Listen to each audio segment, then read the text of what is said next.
Yo, we are back live on PLADOVISION. What's up, everybody? I got my homeboy Mikey 2Raw Shaw with the golden hands that just finished slapping up for his second title belt. Man, that's how we do it here on PLADOVISION. What's up, Cuddy? How you doing, bro? Good to see you, man. The fight was ill. I didn't get to see all of it, but what I did see was preciseness. I did see you chiseling this dude down. I seen all that, bro. So, you know what I'm saying? Congratulations to you on championshipness again. Thank you, bro. I You know what I'm appreciate saying? it. This is like I said, Mikey will be here, bro. This is the homeboy, so you know what I'm saying? He'll be here co-hosting, chilling, all that. So get used to his face, but man, bro, like the last time I was watching you work out, you know what I mean, that was intense, but then when I seen you putting it to work, that was super. Like that felt good to see. Like, okay, this is what I was watching and get ready for. But how'd you feel out there, man? How was it? Everything you saw, you know what I mean? I put on display in the ring. So that's what was the coolest part of it really was letting everything that I trained or the game plan and everything really just letting that loose in the fight, you know? Yeah. And exactly like you said, you know, it just feels good to put that work in and then, you know, see it all pay off in the ring. Right. That's what's up, man. And so today, like last time we stayed strictly on fighting.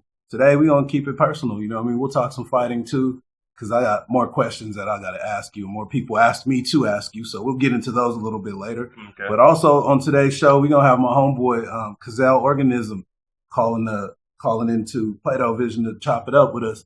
Cazal Organism is the son of Mellow Man Ace. If you guys don't know Mellow Man Ace, you're not up on your hip hop game from the 90s, you know what I mean? From late 80s, early 90s. Mellow Man Ace had a hit song called Mentirosa.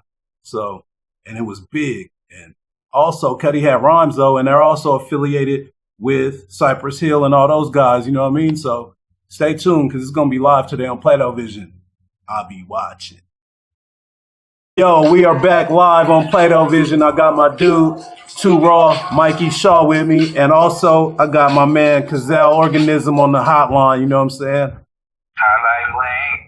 Yes, bro. We live and direct, man. Like I was saying, if you guys not familiar with Cazal, man, my dude is the son of Mellow Man Ace. So, you know what I'm saying? He's birthed into the game, kind of like rap royalty, you know what I'm saying? The Prince. So, what's good, brother? Tell us a little bit about what you got going on right now, and then we'll go into the history in a second. Yeah, we're just here at the crib, shooting some stuff. We're doing some little, almost like a documentary type of thing going on. So we're just over here setting up cameras, but other than that, we're chilling, you know what I mean? Thought I'd hit you up for a second. Get this little interview in or whatever, you know what I mean? Man, we appreciate you taking your time out, brother. All day, fam. Man, tell us a little bit, like, I know you, like I said, you were born into the game almost, but when did you first get your itch, or how'd you know you were about to get down? What was it? Was it the... I'll tell you, growing up, my parents played me a lot of great music. You know, they played me Slum and Tribe, Jamiroquai, Gangstar, Funkadelic, you know, Cameo. So I always had an ear for stuff, and my aunties would play me a bunch of other type of stuff as well. But I never really thought I would end up doing it until my parents split around the time I was about 11 and 12.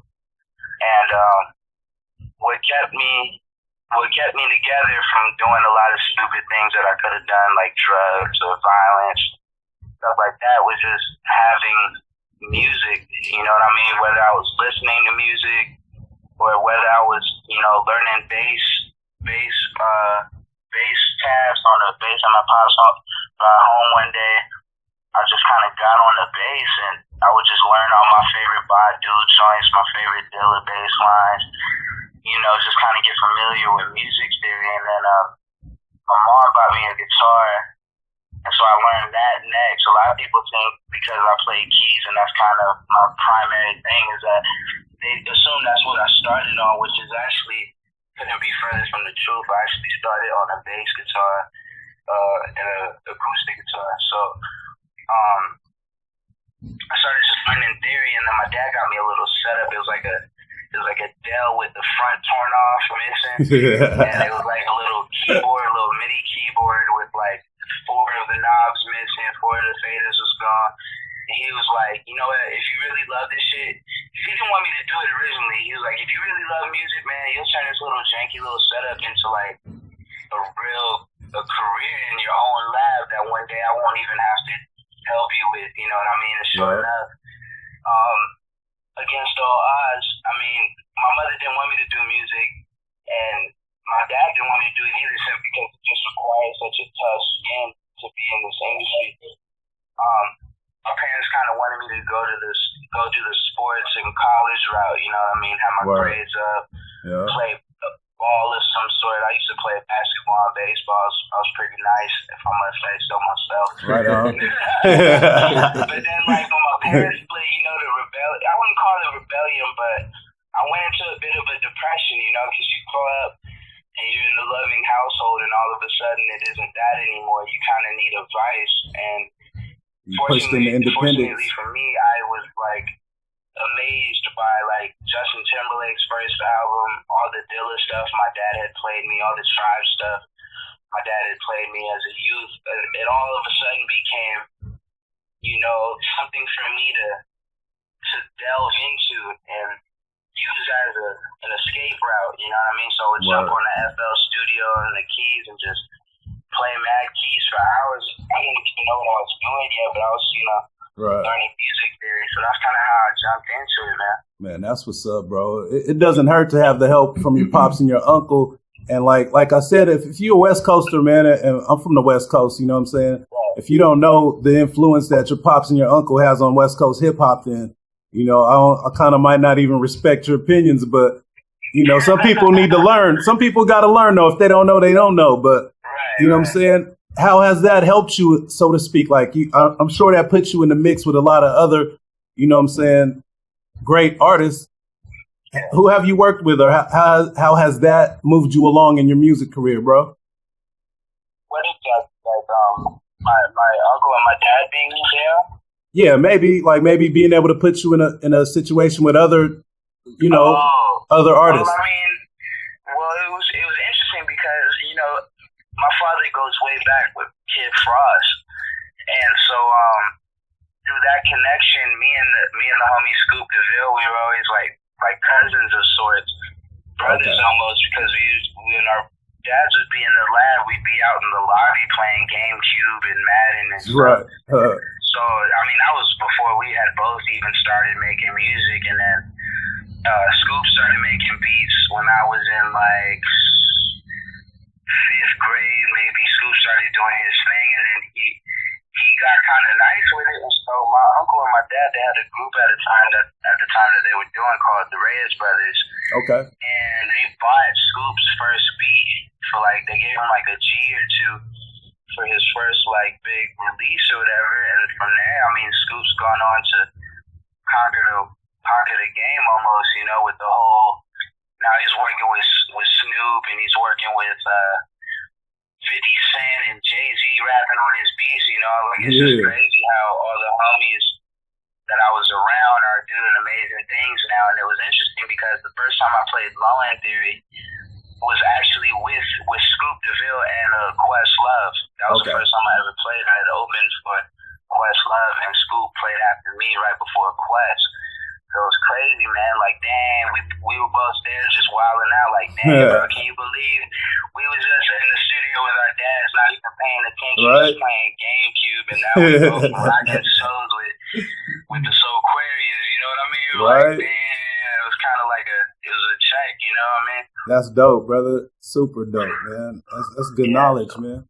So as far as your project, you got something coming out right now, but what I heard was the candy in my ear was you got it on wax, and nobody has wax no more. You know what I mean? I was just talking about putting out some music on wax too. So cats doing wax right now. Talk about that. Yeah, definitely.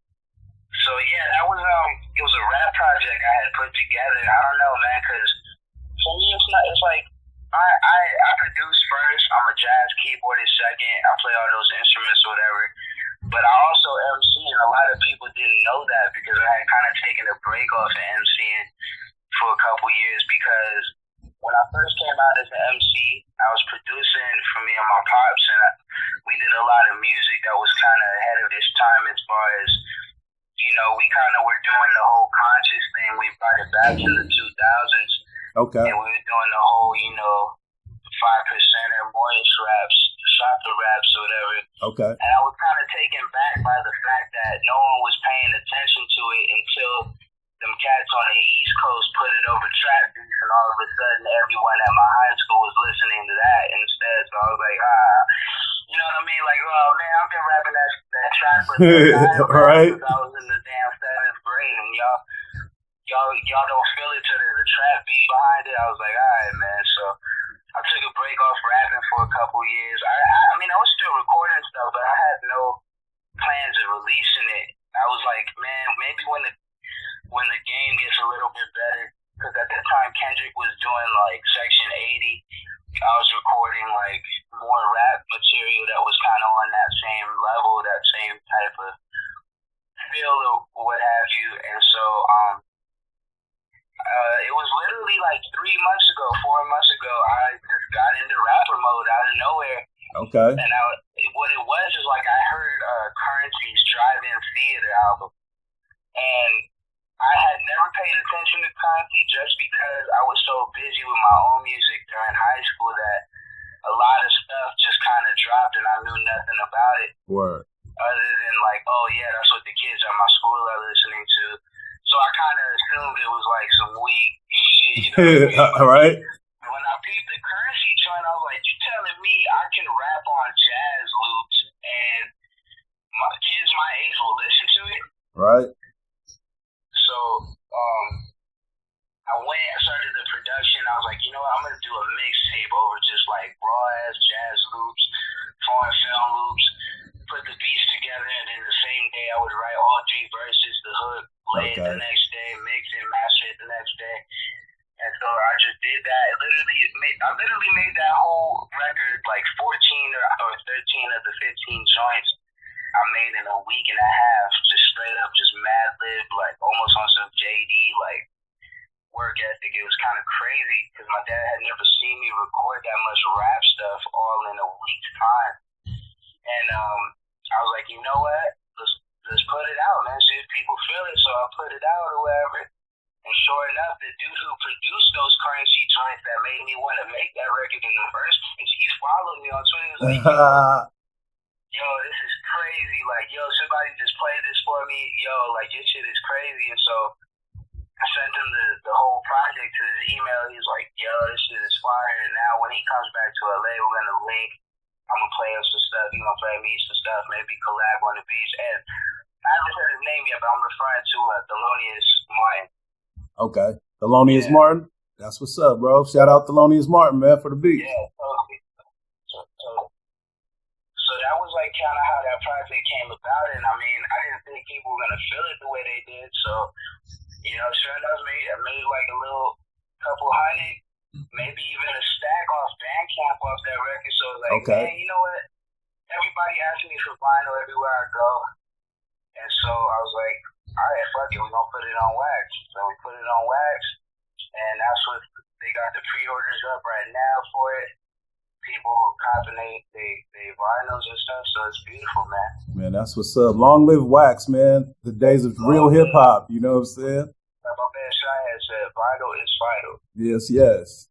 So, bro, before we get out, man, give everybody your information, where to get at you, how to get at you, you know what I'm saying, if they want a project, whatever they need to do for a verse or whatever, how to spend some money, put some money in your pockets, bro. Word. So for social media, everything is Cazal Organism. I spelled like the glasses are C-A-Z as in zebra, A-L, Organism. You can find me on Twitter, Instagram, Facebook, all that good stuff. It's all universal. It's the same thing. So you can find me on all social media.